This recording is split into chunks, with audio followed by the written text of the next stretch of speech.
Par la foi, nous marcherons.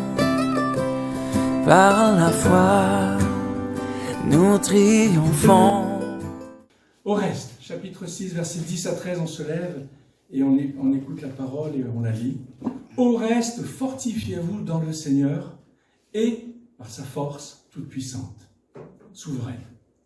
Revêtez-vous de toutes les armes de Dieu afin de pouvoir tenir ferme contre les ruses, les manœuvres du diable. Car nous n'avons pas à lutter contre la chair et le sang, mais contre les dominations, les principautés, contre les autorités, voire contre les princes de ce monde de ténèbres, les dominateurs des ténèbres ici-bas, contre les esprits méchants, les esprits du mal, dans les lieux célestes. C'est pourquoi prenez toutes les armes de Dieu afin de pouvoir résister dans le mauvais jour, et tenir ferme après avoir tout surmonté. J'ai repéré des points forts dans ce texte. Et je vais vous les présenter à travers ce texte. C'est très simple, en fait, c'est ce que vous pouvez tous faire. C'est ce que vous faites déjà, j'imagine. C'est qu'on a un texte en français, là, ou en anglais pour ceux qui sont anglais, en italien pour ceux qui sont italiens, mais vous avez ce texte, il y a une forme grammaticale, l'usage du français, et bien vous pouvez déjà décortiquer ce que vous lisez pour mieux comprendre. C'est le commencement de la méditation, ça. Parce que le Seigneur veut qu'on fasse plus que lire la Bible. Il veut qu'on médite. Pour ça, il faut commencer à décortiquer. Ben, j'ai décortiqué et regardez ce que j'ai vu. Rien d'exceptionnel. Au reste, fortifiez-vous dans le Seigneur. Premier point fort. Fortifiez-vous. Fortifiez, vous allez revêtir de toutes les armes de Dieu. Parce que vous êtes fortifiés, vous allez revêtir toutes les armes de Dieu. Et il y a une raison à ce commandement. C'est un commandement, ça. Nous devons tenir ferme parce que nous combattons ce qui est invisible et qui s'oppose à Dieu. Ça, c'est la raison qu'on a lue. Donc, j'insiste, dit Paul, prenez toutes les armes de Dieu. Vous voyez, j'ai pris les grands points forts de ce texte. On va aller plus loin que ça, mais, vous voyez, fortifie-toi. Il y a une raison à ça. On combat un monde invisible. Donc, il insiste. Il faut revêtir les armes de Dieu et il faut prendre ces armes. Il y a 3 points à considérer dans ce passage qu'on vient de lire. 3 points. Il y a 2 commandements qui sont donnés avec le but, l'objectif de ces 2 commandements. Je reviens à ce que je viens de dire. Le premier commandement, fortifiez-vous. C'est simple à entendre, mais si Dieu, à travers sa parole, nous dit fortifiez-vous, c'est qu'on en a besoin. Deuxième commandement, c'est dit 2 fois, comme une pièce, il y a 2 piles et faces. Premièrement, se revêtir de toutes les armes de Dieu. Se revêtir, vous voyez, comme un habit. Et puis, un peu plus loin, il dit, prenez toutes les armes de Dieu. On revêt et on prend. C'est le deuxième commandement. Et le but, en fait, le but, pareil, là, ça fonctionne comme une pièce, pile et face. Il y a 2 objectifs qui sont visés, là, par ces 2 commandements. 2 objectifs. Il y a 2 objectifs, c'est quoi ? 2 faces d'une même pièce. Tenir ferme contre les manœuvres du diable, pile, et face, c'est prendre les armes pour résister dans le mauvais jour. Tenir ferme contre les manœuvres du diable et résister dans le mauvais jour. Pour ça, prenons les armes. Et quand on voit ça, il y a de quoi dire. Alors aujourd'hui, je vais vous parler du premier commandement, fortifiez-vous, du commandement dans ce texte, j'entends. Et l'objectif, une des phases de ces 2 objectifs, l'objectif, c'est de tenir ferme contre les ruses du diable. 2 choses dont je vais vous parler maintenant. Fortifiez-vous. Fortifions-nous. Du plus petit au plus âgé, on a besoin d'être fortifié. Paul est en train de nous dire qu'il faut se fortifier, qu'il faut être fortifié et revêtir toutes les armes de Dieu parce qu'en fait, nous sommes engagés dans un combat spirituel qui n'est pas visible. C'est compliqué. Oui. Qui ne suit pas non plus les stratégies du combat humain. Je me suis intéressé beaucoup à la stratégie géopolitique et au combat, et j'ai un gros bouquin qui s'appelle « La stratégie ». Alors, il y en a des choses de dites là-dessus. Là, la stratégie est différente. Parce que nous combattons l'invisible. C'est un combat contre des entités spirituelles mais bien qu'invisibles, elles sont bien réelles. Quand on parle de pas visibles, ça ne veut pas dire que c'est dans ta tête. Elles sont réelles, ces entités-là. N'oublions pas que tout ce qui est visible, ce qu'on voit, a comme origine l'invisible. C'est-à-dire que tout ce que tu vois, tout ce qui t'arrive, a une origine invisible. Il ne faut pas l'oublier, ça. C'est ce que disait l'auteur à l'Épître aux Hébreux, chapitre 11, verset 3. C'est par la foi, parce que là on n'a pas d'autre moyen, c'est par la foi que nous reconnaissons que l'univers a été formé par la parole de Dieu, en sorte que ce qu'on voit n'a pas été fait de choses visibles. Et il est dit que le Seigneur maintient encore notre monde. Il le maintient, le Seigneur. Si le Seigneur enlève sa main, sa puissance, dans ce monde, tout se désagrège, il n'y a plus rien. Il le maintient. Ça veut dire que l'invisible maintient ce qui est visible. Eh bien, il y a deux forces là-dedans, deux grandes forces, si je puis dire. Il y a la force de Dieu, la toute-puissance de Dieu. Mais vous avez aussi la force de l'ennemi. Les deux agissent sur le visible. Agissent sur ton visible à toi. Sur ta vie. Sur la vie de l'Église. Sur nos villes. Notre pays. C'est pour ça qu'il y a des gradations dans les entités. On va le voir rapidement, mais ce n'est pas l'objectif aujourd'hui. On est engagé dans un combat. Et vous avez témoigné. Je me souviens de ce témoignage de ce frère, mais vous avez aussi témoigné auprès de vos voisins, dans le travail, je ne sais où. Et vous avez vécu des baptêmes, c'est pas rien. Et bien vous entrez dans ce combat. Et l'Épître aux Éphésiens nous parle justement de la vie chrétienne qui nous amène à tenir ferme et résister. Comme le verset 10 et 13 qu'on a vu tout à l'heure, dans notre passage. Tenir ferme, ce qui est marrant, c'est qu'à la fin, il dit tenir ferme après avoir tout surmonté. Alors on voit le premier commandement, se fortifier dans le Seigneur. C'est pas se fortifier par ou grâce au Seigneur. C'est se fortifier dans. Ce mot est important. Mais il nous faut comprendre que pour tenir ferme, résister, on a besoin de nous fortifier dans le Seigneur. Pour cela, il nous faut comprendre ce que les chapitres précédents nous disent dans Éphésiens. Ça tombe au chapitre 6. Ce qui a été dit avant, c'est très préparatoire. Ça nous explique bien et ça nous permet de mieux comprendre cette simple phrase « Fortifiez-vous dans le Seigneur ». C'est notre premier point. Pour nous fortifier dans le Seigneur, il nous faut saisir les grandes réalités du chrétien. Il y a des réalités du chrétien qui nous permettra de nous fortifier dans le Seigneur. De quoi parle-t-on là?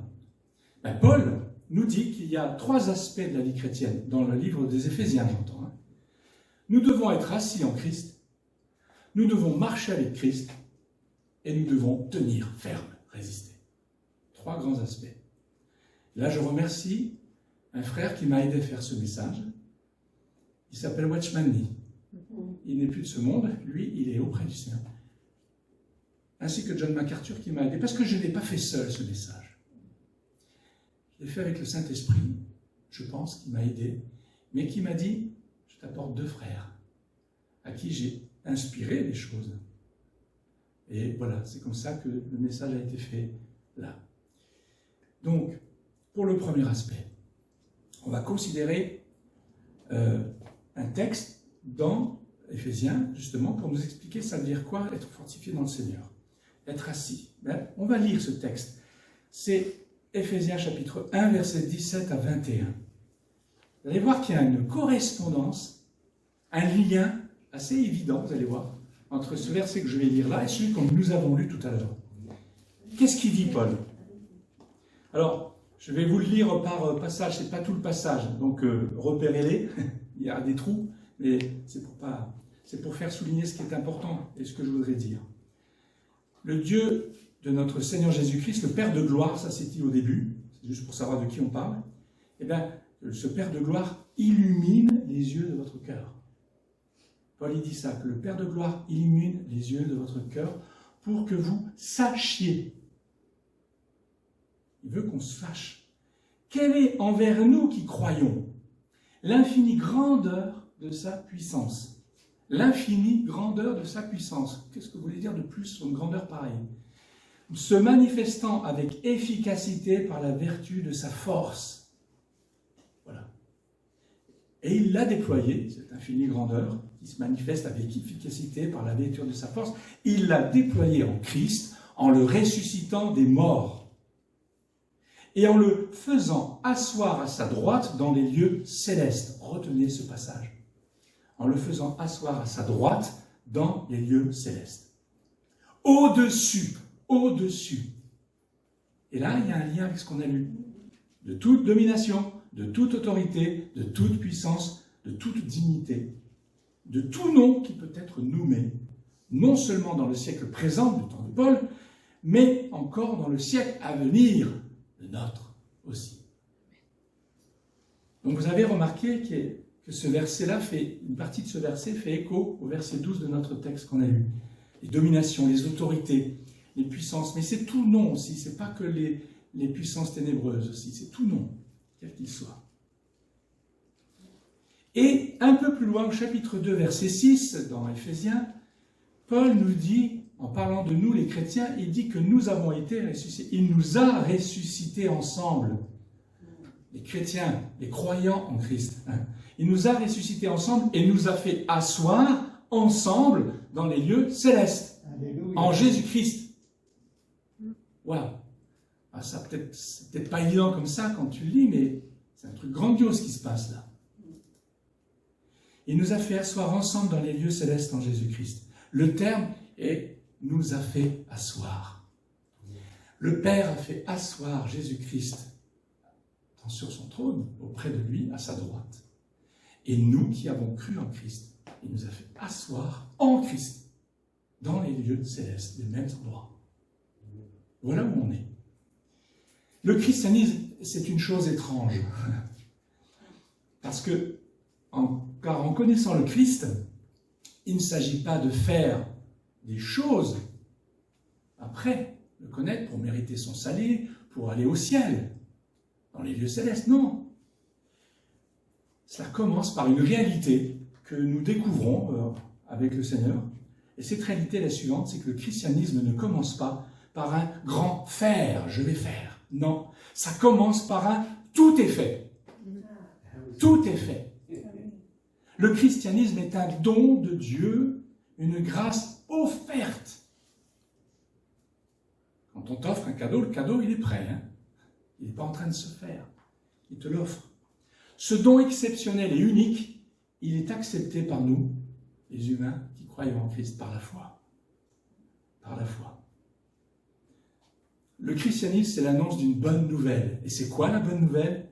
Entre autres, c'est tout est accompli par le Christ. Tout est accompli par le Christ. Vous savez quand est-ce qu'il a prononcé cette parole, le Christ? Sur la croix. À la fin de ses souffrances, il a dit « Tout est accompli, Père ». Et après, il a donné son esprit.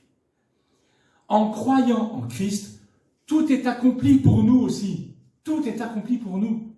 Tout est accompli pour toi. Par Christ. Paul nous dit que nous sommes assis avec lui dans les lieux célestes. Mais ça veut dire quoi, ça?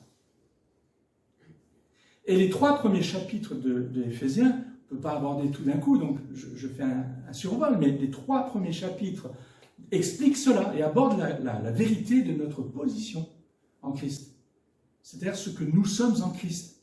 Voyez-vous, quand vous croyez, il se passe un chamboulement énorme. C'est pas je crois que d'un coup je fais partie d'une religion.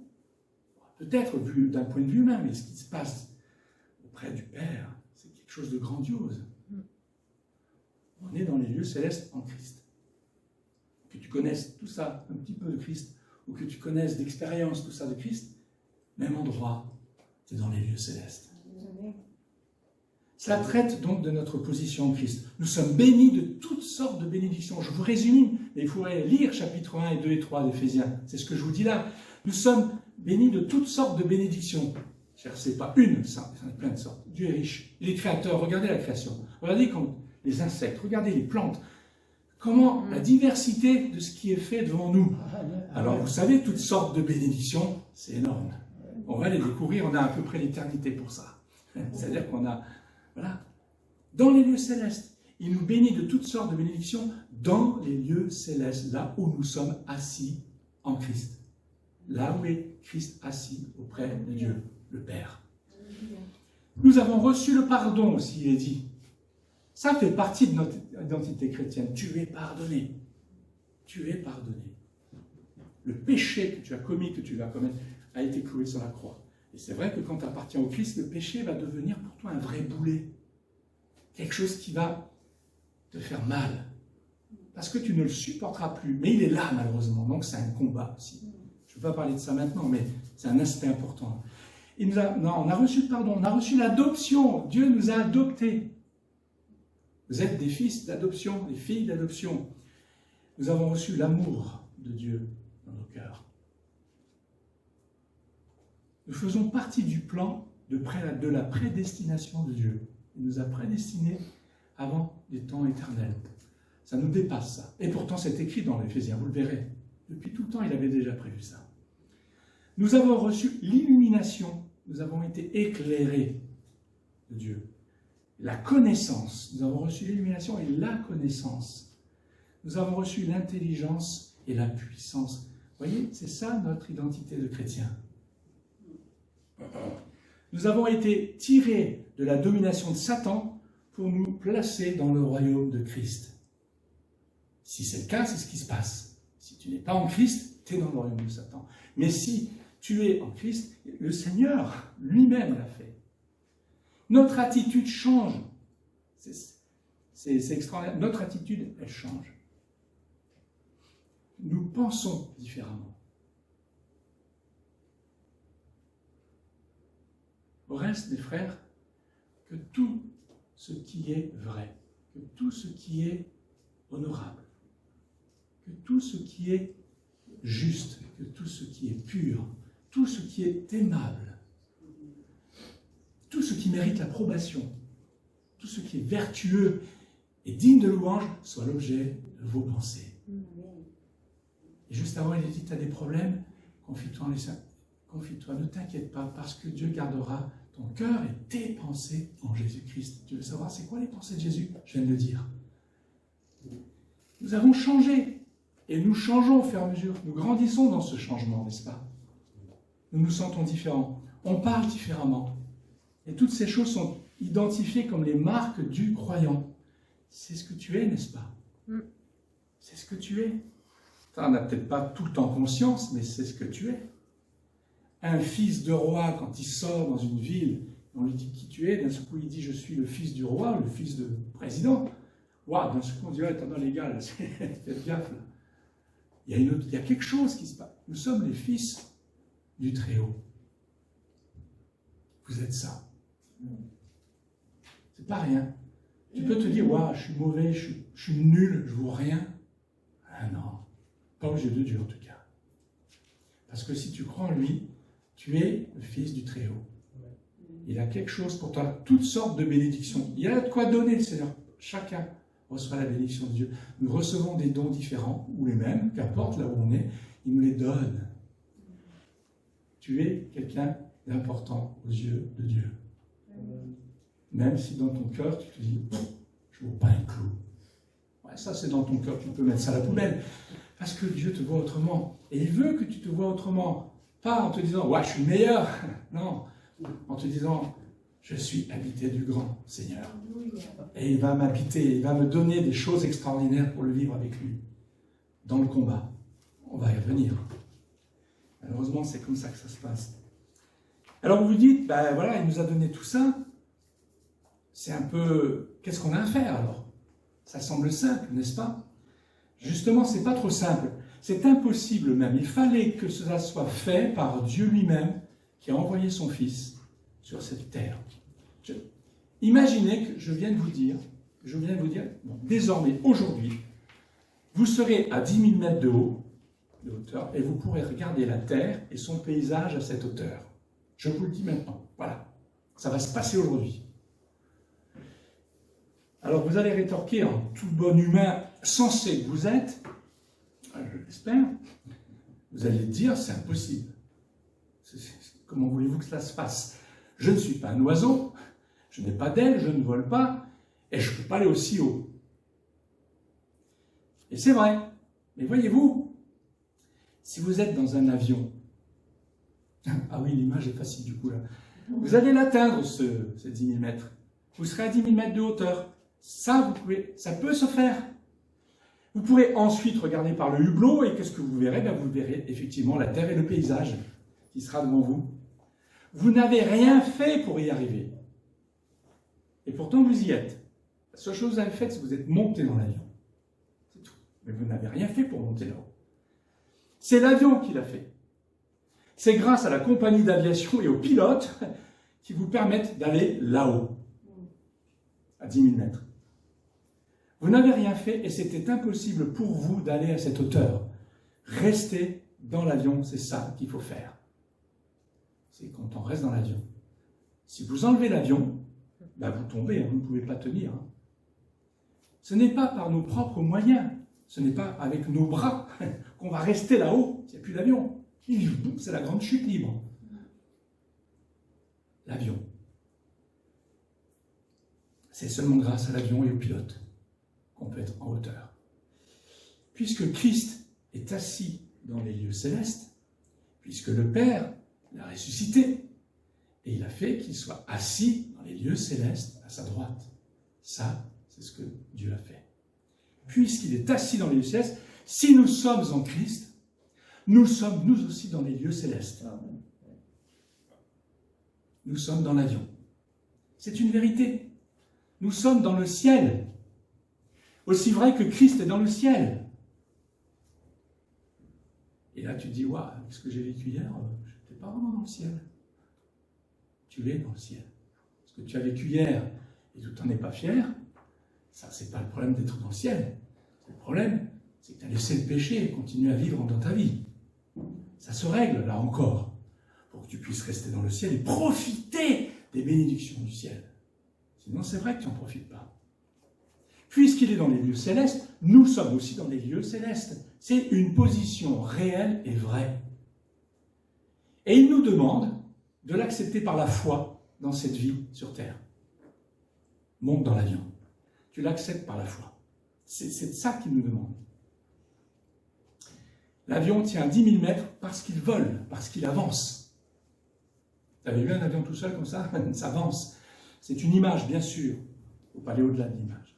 De même, nous serons dans les lieux célestes, là où est Christ, parce que nous avons foi en lui, et cette foi nous amène à marcher avec lui. Une foi en Christ qui ne marche pas avec lui, c'est une foi qui est vaine. C'est une foi dynamique que le Seigneur met dans nos cœurs. On lui fait confiance, on va avec lui, on sait notre identité. Je vous en ai rappelé rapidement ce que c'est. C'est ça ton identité. Et maintenant, c'est par la foi que tu l'acceptes, c'est par la foi maintenant que tu vas marcher. Qu'est-ce qu'a dit Habakkuk, le prophète? Il a dit, de la part de Dieu, mon juste, j'aime bien, c'est comme il dit ça, Dieu il dit mon juste. Vous êtes son juste. Mon juste vivra par la foi. Par le Christ, nous sommes justes. Nous ne sommes pas justes en tant que tels. Mais le Christ a tout porté, il a été jugé pour moi. Il m'a déclaré juste. Voilà ce que vous êtes, ce que je suis. Alors précisément, cette foi est encore démontrée dans la suite des chapitres 4 et 5. Il est parlé de notre pratique. Dans chapitre 4 et 5, là, d'un seul coup, c'est autre chose. La pratique, notre rôle, comment nous vivons. Et l'apôtre a défini pour nous les normes de vie à atteindre. Il faut les écouter, ça aussi. Les chapitres 4 à 6, finalement, parlent de notre manière de vivre qui doit être différente de celle du monde. Nous devons marcher dignement. Nous ne commençons pas la vie chrétienne en marchant, mais en étant assis. C'est vrai. Si on renverse l'ordre divin, le résultat est désastreux, parce que vous n'allez pas puiser vos forces en Dieu, mais en vous-même. Et là, tu ne marcheras pas du tout, tu tombes. Mais ces chapitres nous révèlent que si nous sommes assis en Christ, cela sera suivi inévitablement par une marche, la marche en Christ. Marcher avec Dieu. Enoch était un homme qui marchait avec Dieu. Dieu l'a enlevé. Il y a très longtemps. Dieu enlèvera son Église. Abraham a marché avec son Dieu. C'est le Père de la foi. Tout se lie. C'est une marche harmonieuse. avec le Seigneur, une marche dans l'unité, une marche différente de celle du monde.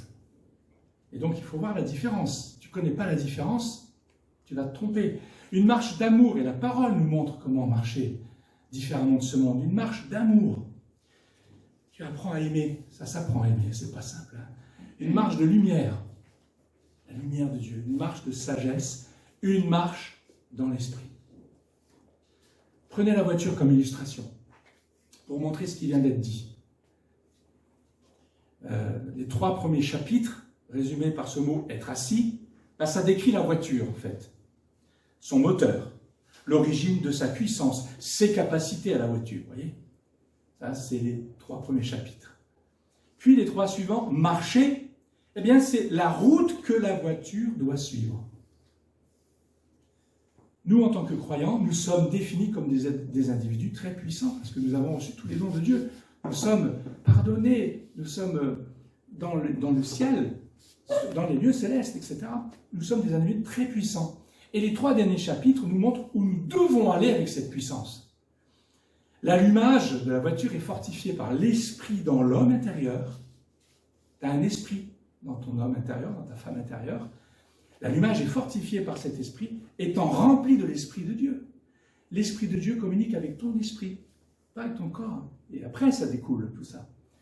L'esprit nous contrôlant, nous allumons le moteur et nous nous mettons en marche dans l'obéissance pour suivre la carte routière que Dieu nous a donnée. C'est ça, marcher. Écoutons ces passages qui font référence à ce qui vient d'être dit sur la marche. Je vais vous le lire rapidement.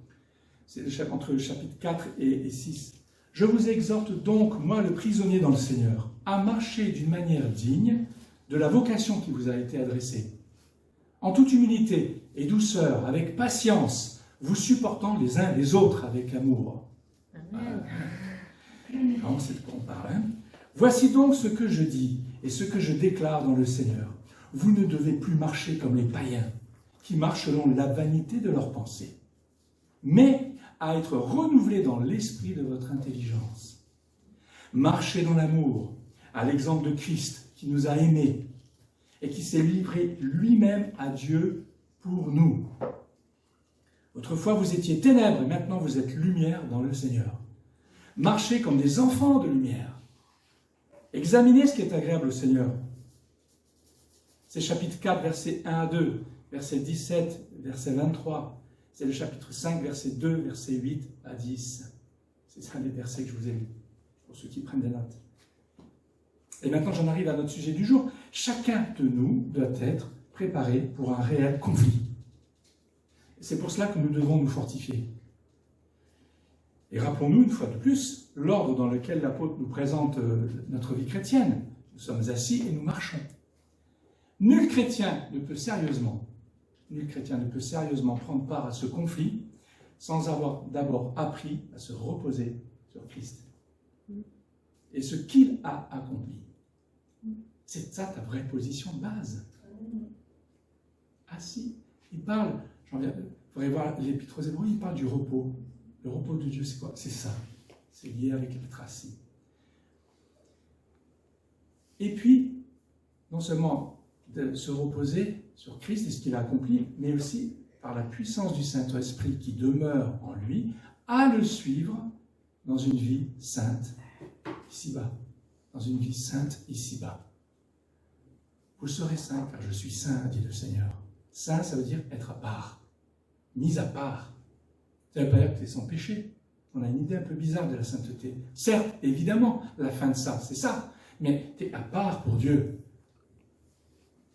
Et le problème du péché va se manifester, mais le Seigneur est là aussi pour t'aider.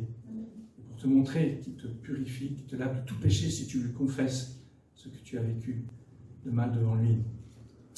S'il lui manque cette expérience-là, d'être assis et de le suivre dans une vie sainte, s'il manque l'une ou l'autre de ces expériences, il ne sera d'aucune valeur dans le conflit. Et il pourra même ne pas connaître ce conflit, et puis même Satan n'aura pas utilité de le combattre. Paul nous demande de nous fortifier. Ce n'est pas pour rien. C'est un commandement de la part de Dieu. Et c'est plus qu'une invitation, c'est une exigence. C'est à la fin de cette lettre qui dit ça. Si nous ne tenons pas à vivre cette exigence, nous ne pourrons pas lutter. Tu ne pourras pas lutter si tu n'es pas préparé. Il faut qu'on se prépare. Celui qui ne se prépare pas, c'est un homme insensé, c'est une femme insensée. Paul nous demande de nous préparer pour cette lutte.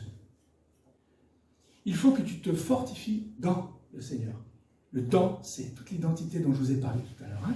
Cela veut dire que la force que tu auras te permettra de lutter. Cette force est indispensable avant d'aller dans la bataille. Il y a beaucoup de chrétiens qui n'ont pas compris ça, ils vont dans la bataille, ils se font rétamer. Ouais, ils ne perdent pas leur salut, hein, mais ils se font rétamer, ils reviennent destroyés, quoi. La famille destroyée, des problèmes de partout. Ils disent, mais je l'ai fait pour toi, Seigneur. Oui, mais tu n'as pas suivi mes indications. Tu n'as pas suivi mes prescriptions, mon fils.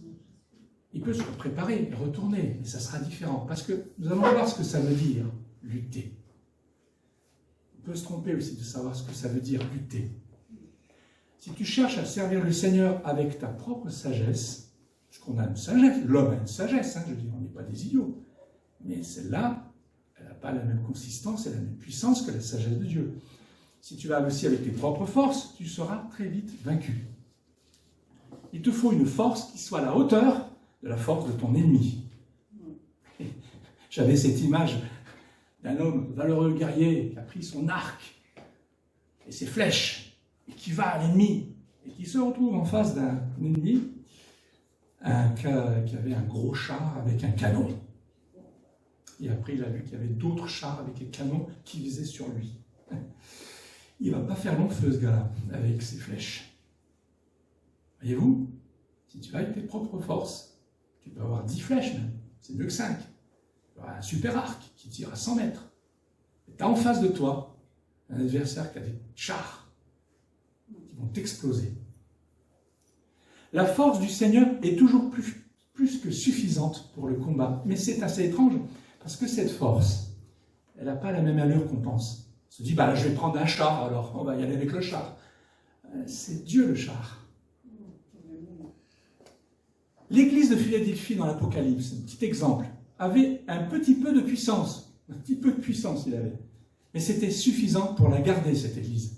Je vous le lis, Apocalypse chapitre 3, verset 8.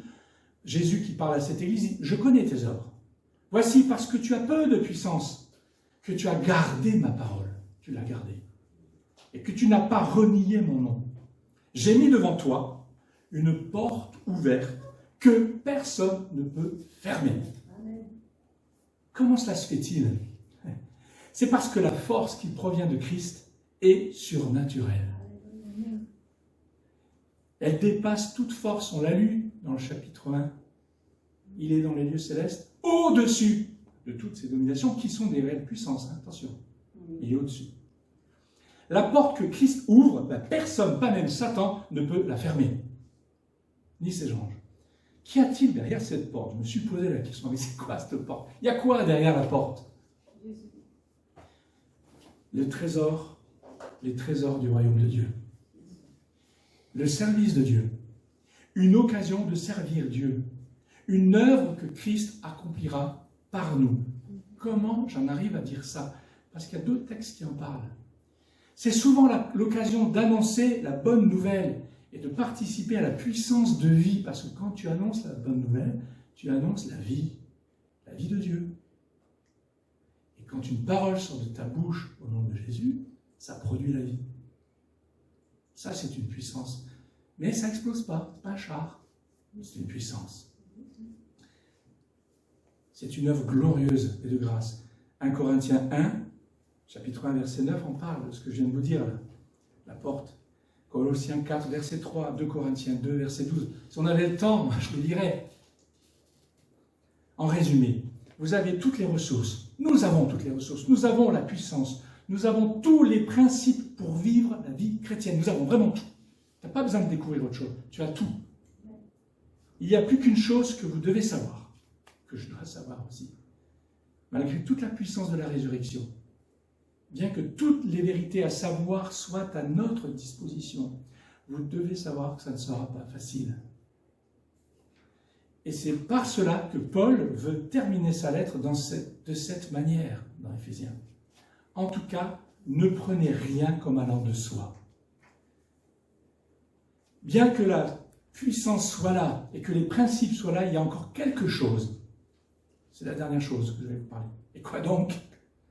C'est l'ennemi, j'en ai un peu parlé, l'adversaire, qui veut s'opposer à toutes les bonnes voies que Dieu veut faire.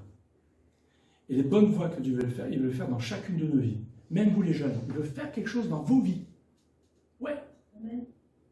Aussi grand qu'un adulte, Dieu veut faire quelque chose dans sa vie. Ça, c'est quelque chose qu'il faut savoir. L'ennemi sera là pour résister à tous les objectifs divins qui sont dans notre vie. Il y a un autre terme pour définir la vie chrétienne, j'ai dit tout à l'heure, c'est la lutte. La lutte. La lutte, c'est ce que Paul entend lorsqu'il en parle dans ce passage. En fait, à la fin de sa vie, vous savez ce qu'il a dit? Il a dit « J'ai combattu le bon combat ».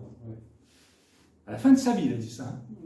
Et dans son ministère, il a dit qu'il ne combattait pas comme s'il battait l'air. Non, c'est visé. À Timothée, il a dit « Souffre comme un bon soldat de Jésus-Christ ». Il y a plein de textes comme ça qui parlent de lutte. Souvent dans l'Écriture, la vie chrétienne est vue comme une lutte, même lorsque Jésus a débuté dans son ministère. Parlons de Jésus en tant qu'homme. L'élan initial de son ministère fut une guerre contre Satan. L'Esprit, le Saint-Esprit, l'a envoyé dans le désert pour qu'il lutte. Ça a commencé comme ça, son ministère. Bon. Il s'est fait baptiser par Jean. Jean dit, non mais ça ne va pas, je ne vais pas te baptiser. Laisse faire les choses. Il n'avait pas besoin du baptême par rapport au péché, car Jésus n'était pas sans péché. Mais il s'identifie à l'homme, le Seigneur. Il s'est toujours identifié à l'homme et à la femme, tellement il les aime. Et la première chose qu'il fait dans son ministère, il s'en va en guerre contre Satan. Un conflit avec Satan, après 40 jours de jeûne, durant lesquels Satan s'est approché de lui et l'a tenté subtilement 3 fois. En tout cas, c'est ce que nous rapportent les évangiles. Et son ministère s'est terminé de la même manière, par les assauts de Satan, contre lui, dans le jardin de Gethsémani, avant qu'il se fasse crucifier. Et là, Jésus se mit à transpirer comme des gouttes de sang. Que vous soyez au début de votre expérience ou à la fin de votre expérience, vous serez dans la même bataille. Nous sommes dans la même bataille. Et si vous pensez que cela va devenir plus facile après, vous vous trompez. J'ai quelques années d'expérience dans la vie chrétienne, je peux vous dire, c'est pas facile. Mais le Seigneur nous en délivre. Il nous délivre de tout. Mais c'est pas facile. Jésus a un conflit au début, mais il n'a pas transpiré des grosses gouttes de sang dans le désert. Ça a eu lieu à la fin. Ça a eu lieu à la fin, quand il était dans le jardin. C'est comme s'il y avait eu une intensification des efforts de l'ennemi, alors que Christ s'approchait de l'accomplissement de ses objectifs. Il est le libérateur. Nous savons que dans ce monde, nous serons en lutte. Seulement, je constate une chose, et souvent, en tout cas, je la constate. Il y a une partie des chrétiens dans les églises qui ne luttent pas. Ils ne connaissent pas la lutte même. Parce qu'ils n'ont pas besoin de lutter. Pourquoi donc? Ceux qui ne suivent pas le Christ, qui ne portent pas l'opprobre de Christ, qui ne cherchent pas les intérêts de Christ et de son prochain, ceux qui se laissent aller à leur passion, à leur désir, je vous fais une prophétie, vous serez tranquille. Il n'aura pas besoin de lutter, car ils seront dans le monde, ils vivront dans le monde. C'est triste. Ça attriste le Père de voir ça. Ça attriste le Saint-Esprit aussi. Ainsi, ce monde va les accepter.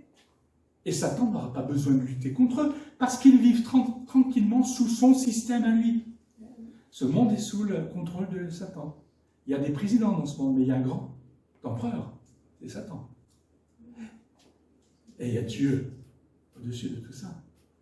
Le Fils est au-dessus. Mais enfin voilà, c'est ce qui se passe actuellement. Le monde et son système sont gérés par Satan. Et ses armées, parce qu'il n'est pas seul. C'est un monde de ténèbres très organisé. Satan veut nous déloger de notre position en Christ. Retenez bien ça. C'est ce qu'il veut faire. Il veut nous déloger de notre position en Christ. En fait, l'ennemi va tout faire pour que vous quittiez cette position en cherchant à briser votre foi réelle en lui. Il a avec lui une foule de démons et d'anges déchus, acharnés contre le monde, parce qu'il cherche à exclure Dieu de son propre royaume. Il pense, et ça lui a été donné, que ce monde est à lui. Ça lui a été donné par Dieu aussi. Et il pense que comme c'est à lui, alors il va exclure tous ceux qui marchent avec Dieu, parce que ceux-là, ils vont déranger. Et vous dérangez quand vous marchez avec Dieu, vous le dérangez. Alors ça le dérange. Et vous savez, l'Apocalypse le dit, il est en grande colère, le diable. C'est un esprit intelligent, futé, mais destructeur, menteur, il est en grande colère, il vient contre nous. Et nous avons un Seigneur, nous sommes assis dans les lieux célestes, et assis dans les lieux célestes, là nous sommes au-dessus de ces dominations. Non pas parce qu'on est plus puissant que lui, nous ne sommes rien, mais parce que le Seigneur est puissant. Tout puissant, tout pouvoir m'a été donné dans le ciel et sur la terre, a dit Jésus. C'est pour ça que je dis, allez dans toutes les nations faire des disciples, baptisés au nom du Père, du Fils et du Saint-Esprit. C'est ce qu'il a dit. Et enseignez-leur à observer tout ce que je vous ai prescrit. Ça fait suite aussi. Voici, je suis avec vous tous les jours, jusqu'à la fin du monde. Ça veut dire qu'il est encore avec nous. Que la fin du monde, que je sache, n'est pas encore là. Voilà. Alors, c'est quoi notre tâche? On parle de lutte, mais je vais vous dire une chose. Notre tâche consiste à tenir et non pas à attaquer. C'est là où on se trompe. On doit tenir. Tenir ferme. Il ne s'agit pas d'avancer, mais de rester en Christ, qui lui a déjà gagné.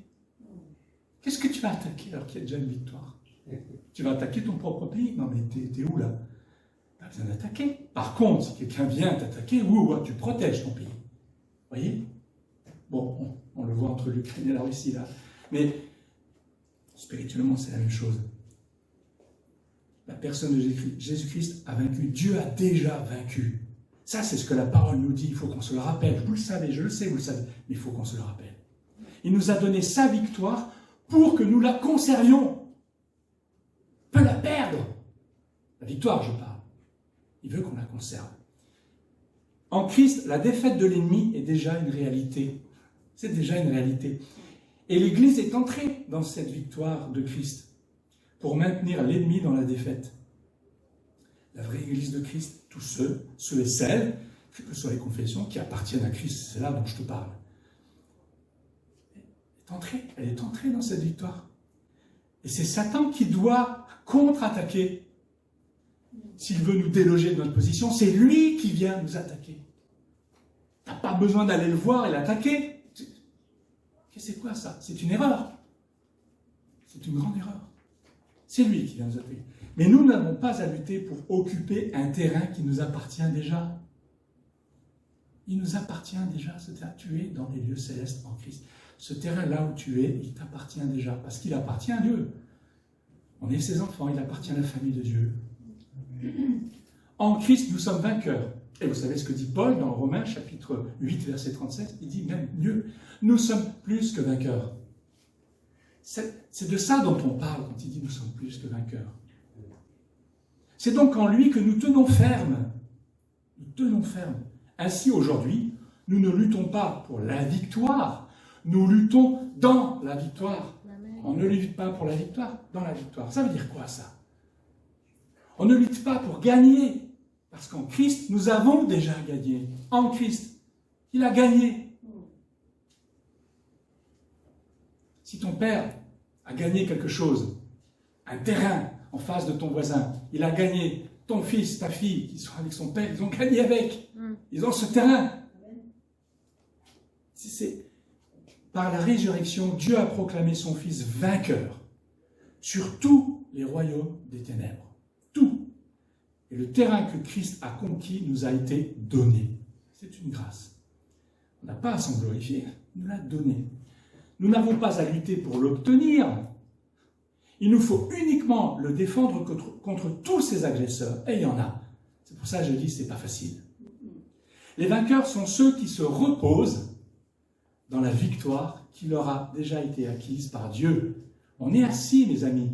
On est dans le repos. Et ça nous a été donné, cette victoire. Il faut rester dedans.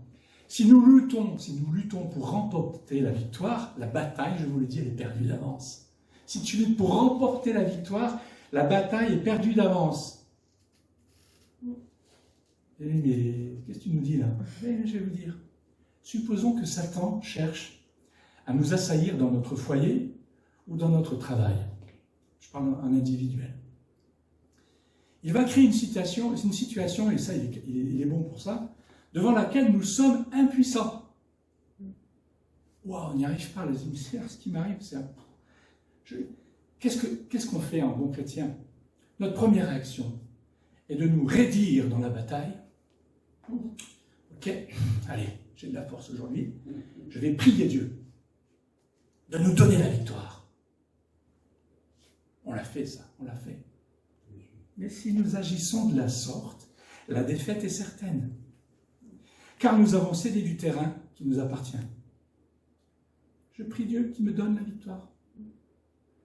Dieu va te dire, tu me prends pour un menteur? Je t'ai dit que tu as la victoire. Pourquoi tu me demandes la victoire? Tu laisses du terrain à l'ennemi. Ah, ça y est, il commence à douter, lui. Il n'a pas bien compris, là. C'est bon. Je crois qu'on va l'avoir, lui. Tu commences, ta défaite commence. Notre défaite, à nous, chrétiens, commence au moment où nous pensons que nous devons vaincre. Vous comprenez ce que je veux dire? La foi va jusque-là. Nous sommes vainqueurs en Christ. C'est Christ. Christ lui a vaincu. Christ a lutté. Il a été sur le terrain de l'ennemi. Lui, il l'a fait. Ça, c'est vrai. Et il l'a vraiment battu. Il a dû aller. Mais maintenant, nous n'avons pas à faire la même chose. Il l'a fait, le Christ, pardon, Jésus. Il l'a fait. Une fois pour toutes. Nous n'avons pas à faire ce qu'il a fait. Nous sommes avec lui et en lui. Nous gardons. Nous résistons. Nous tenons ferme. Lorsque nous disons « J'espère triompher de cette situation, Seigneur », nous abandonnons à l'ennemi, parce que par ces paroles mêmes que tu dis, le terrain qui est à nous, en Christ, tu lui donnes. J'espère que tu vais triompher. Donc, si tu dis « J'espère que je vais triompher », ça veut dire que tu lui as déjà donné. Tu comprends ça? C'est pas compliqué, mais ça va un peu dans un sens bizarre. En général, quand on se bat, on va pour conquérir. Mais non, tu l'as, ce pays. C'est lui qui vient t'agresser. C'est lui qui t'a commencé à te sortir, qu'il a comme une certaine force. Et là, tu dis, oh, Seigneur, je proclame ta victoire. Alors, que devons-nous faire lorsque l'ennemi nous attaque? Que ce soit dans notre foyer, que ce soit au travail, que ce soit là où tu es. Il nous faut simplement regarder en haut et louer, Seigneur. Seigneur, voilà une situation qui me dépasse. Et souvent, elle me dépasse. Tu as beau essayer de tourner en rond, elle me dépasse. Ton ennemi, le mien aussi, notre adversaire, le diable, il a créé cette situation pour provoquer ma chute. Mais je te loue, Seigneur, je te loue de ce que ta victoire, eh bien, ta victoire, elle est totale. Je te loue, elle est totale. Elle est valable aussi pour cette situation que je suis en train de vivre et je ne la comprends pas, Seigneur, elle me dépasse. Je vais tomber. Non, je te loue parce que ta victoire est totale. Je te loue de ce que j'ai déjà, dans cette affaire-là même, une pleine victoire en toi. Oui. Ça, c'est la foi et la louange et l'adoration. Tu demandes à Dieu, tu le remercies déjà, avance et tu verras la chose s'accomplir. Mais elle est déjà accomplie. Tu la verras s'accomplir dans ce qu'elle est déjà. Tu as la victoire. Conclusion. Seuls ceux qui sont assis, comme nous l'avons vu, peuvent tenir. Ceux-là peuvent tenir ferme. Notre force pour tenir ferme comme pour marcher, parce qu'il faut aussi marcher, vient de ce que Dieu nous a d'abord fait asseoir avec Christ. Pour la marche et pour la lutte, le chrétien tire sa force dans sa position en Christ. S'il n'est pas assis devant Dieu, il ne pourra espérer tenir devant l'ennemi. Assis, rappelez-vous ce que j'ai dit, hein, c'est notre identité. Tu commences par croire en Christ, tu commences à t'asseoir. Le premier but de Satan n'est pas de nous pousser à pécher. Le premier but, c'est simplement de nous amener à pécher plus naturellement en nous faisant quitter la position de victoire complète où le Seigneur nous a placés. C'est extraordinaire. En un seul moment, quand tu reçois le Saint-Esprit dans ton cœur, c'est-à-dire quand tu crois au Christ, bien-aimé, qui est mort sur la croix pour tes péchés, et tu le confesses de ta bouche, celui qui confesse de sa bouche le Seigneur Jésus sera sauvé. Sauvé de quoi? Des ténèbres. Sauvé, tu es dans sa présence, tu as la vie éternelle, le Saint-Esprit est là. Après, il faut être rempli du Saint-Esprit, c'est autre chose, mais là, tu l'as, tu es là. tu es en Christ, tu es assis dans les lieux célestes. Le Seigneur t'amène. Bah, il t'enlève des ténèbres et t'amène dans les lieux célestes. Ton esprit, ton corps est encore sur terre, évidemment, mais les lieux célestes, ils sont où? Pourquoi on pense toujours que c'est là-haut, hein? Les lieux célestes, ils sont... Rappelez-vous, les invisibles créent le visible. Les lieux célestes sont... Ils sont. Alors, par notre cœur, oui, c'est vrai, vraiment, il veut nous déloger de cette victoire complète que nous avons. Par notre tête et notre cœur, par notre intelligence ou nos sentiments, Satan s'attaque à notre repos en Christ. C'est la première chose qu'il veut faire. Ou à notre marche dans l'esprit. Il ne veut pas que tu marches dignement. Donc t'entraîner aussi au péché. Et la première, c'est de faire quitter ça. Et pour chaque point d'attaque, nous sommes équipés de l'armure défensive. Ce qu'il nous a demandé de revêtir l'armure, je n'ai pas pu le voir là, et de prendre les armes, les deux. Vous voyez, le casque, la cuirasse, la ceinture, les chaussures, et par-dessus tout le bouclier de la foi pour détourner ces traits enflammés. Tu revais quoi? Tu revais le casque, tu revais la cuirasse, merci, de la justice, et les chaussures. Voilà. C'est intéressant de voir les chaussures, mais je vous en parlerai une autre fois. Et tu prends les armes, c'est quoi? La ceinture aussi, tu revais. Excusez-moi, j'ai oublié la ceinture de la vérité. Et tu as deux armes que tu prends. C'est quoi? C'est l'épée de l'esprit qui est la parole de Dieu. Et le bouclier de la foi. Et les boucliers romains, hein, c'était de là-haut jusqu'en bas. Hein. C'était pas les petits boucliers ronds. Hein, c'était tu éteins tous les traits enflammés, les flèches, un pou qui t'envoie. Ce sera l'objet d'un autre message. Que Dieu vous bénisse, nous donne de comprendre tout cela pour rester dans la position du vainqueur en Christ. Seigneur, bénis ces moments, bénis-nous ensemble, Seigneur, que ta victoire repose sur nous. Elle repose sur nous, mais que tu ouvres nos yeux, Seigneur, comme on a lu dans le chapitre 1 d'Éphésiens. Tu illumines les yeux de notre cœur, pour que nous puissions voir cette position qui est là, qui est bien là, par la foi. Nous te bénissons, Seigneur. Amen.